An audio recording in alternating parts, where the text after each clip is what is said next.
Tushar was late in leaving the office today due to rain. By the way, he used to go home by bus late at night. But today, it seemed as if the last bus would also be missed. Hey, hurry up. If I miss this bus, how will I get home? It also rained today. He was running through the streets, running towards the bus stop. And his bus was moving in front of his eyes. He boarded the bus before catching the bus. The hustle and bustle of everyday life can sometimes be so overwhelming.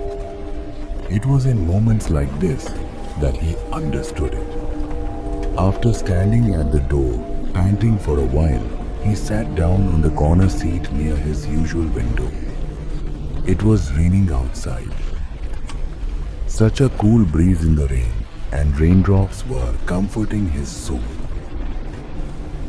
Lightning was flashing, and the clouds were suddenly roaring loudly. The entire bus was empty before catching the bus. Only Tushar was in the last seats. Maybe people left early because of the rain. The bus was empty. I'm so deceived today. This rain, this run. After sitting for a while, Tushar fell asleep.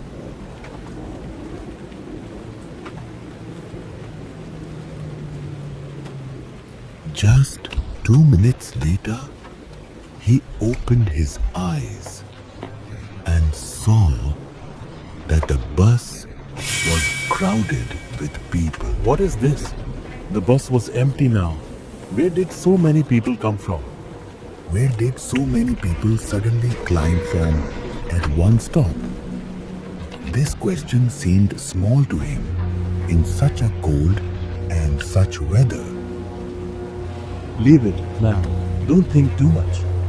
The whereabouts have spoiled my mind. He closed his eyes again and fell asleep.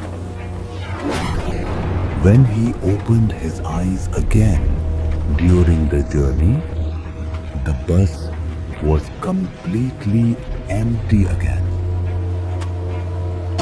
What is this? It was just a mess. There was no stop. Then where did these people disappear? I don't understand anything. There was no stop in between, so it is a crowded crew. Immersed in this thought, Tushar suddenly felt the pungent smell of bidi. A plume of smoke was floating in front of his eyes. It's like a mystery dissolving in the air. He looked down and saw an old man smoking a bidi on the seat next to him.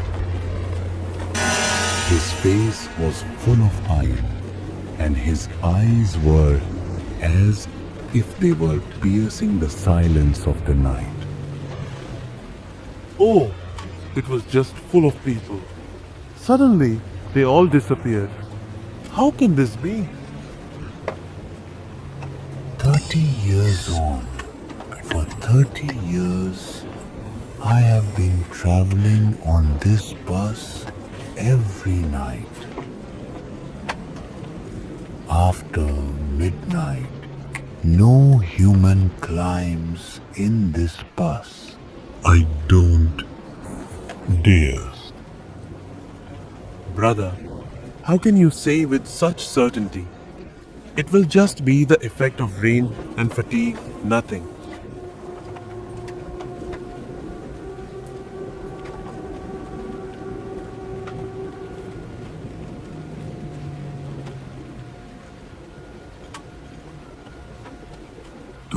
So I'm boring, Jude. A year ago, I boarded the same bus at the same stop at which the bus had just stopped. Something happened that night that still swirls in my mind. There was a strange coolness in the voice of the band. It's like he's about to unravel an old secret. He put his biddy aside and leaned towards Tushar and began to speak. That night, the bus was the same as it is today, except for me. I was sitting near the Kyaki when suddenly I felt someone watching me. I looked at it. So a man was sitting in the front seat. His face was strange. His eyes were blank, as if there was no life in them. He was silently me.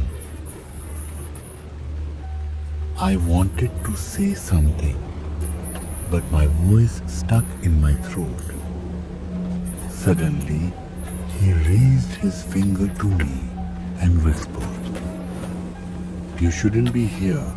And that's what wounded me, as if he were in the air.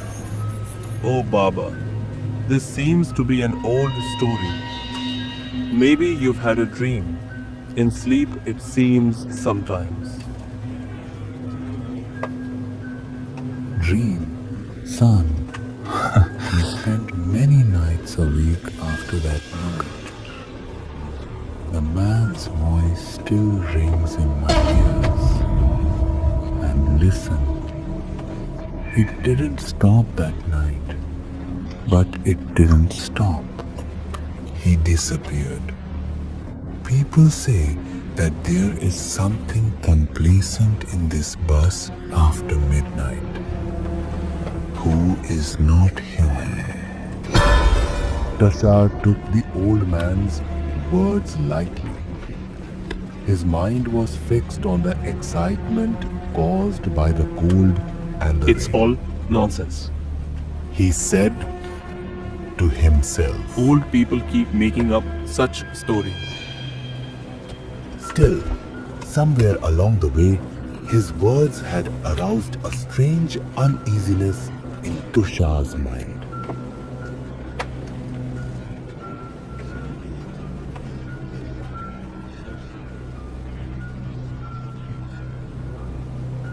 Hearing the old man's mysterious words, Tushar's mind wandered. His fatigue pulled him back into the embrace of sleep. He slept with his head resting on one place.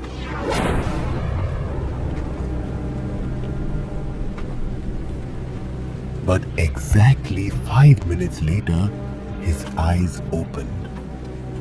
The silence of the bus in the darkness seemed even heavier.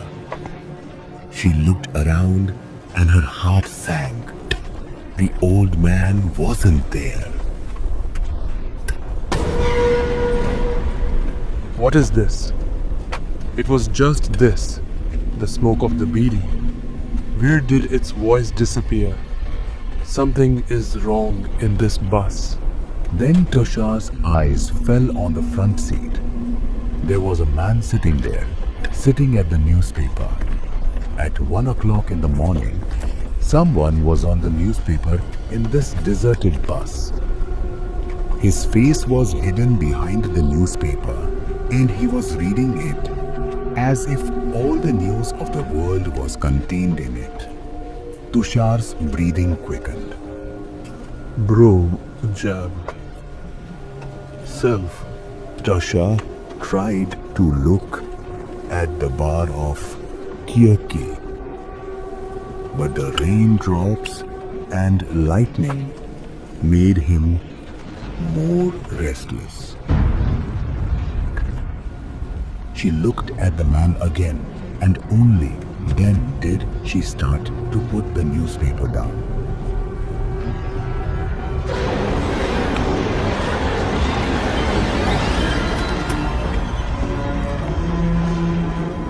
As if someone tried to kill him mercilessly.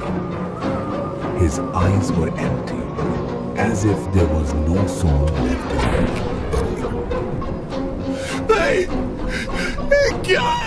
Tasha's screams echoed in the silence. His eyes were closed, and he shrank in the seat. Suddenly, a cold palm grabbed his shoulder. He opened his eyes nervously, and the same man was in front of him. But now his face was very clear. No blood, no wound. He was smiling lightly. Hey brother, what happened? Why are you so scared? You're fake. Drink water. What was your face? Your blood. All this now? I'm not crazy. There are strange things in this bus at night. Some are visible. Some are convincing.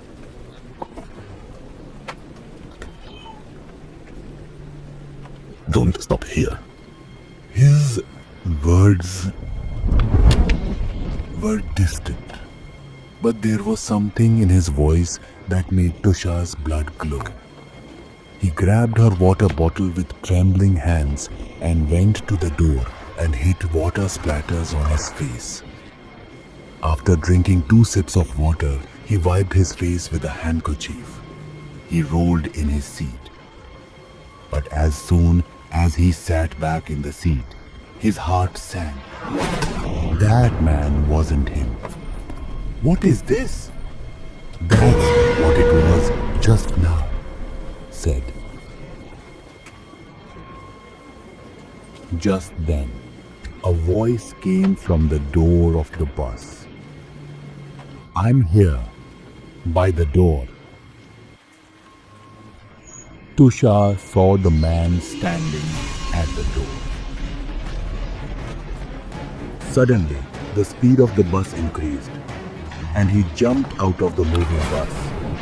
And there was a loud banging sound and shouting loudly. Tusha's heart was pounding. He thought it was time to run away. He ran towards the door, and luckily, a stop came at the same time. He jumped off the bus and stood at the stop, drenched in the rain. The bus was slowly passing in front of his eyes. But now he saw the true form of that bus. She just seemed to be completely half formed. It was as if he had an accident, and there were a lot of people in the bus, but he was not alive. He saw a faint smile through the window. The same man with the same newspaper, and the old man who was still looking at her. Tusha's breath stopped.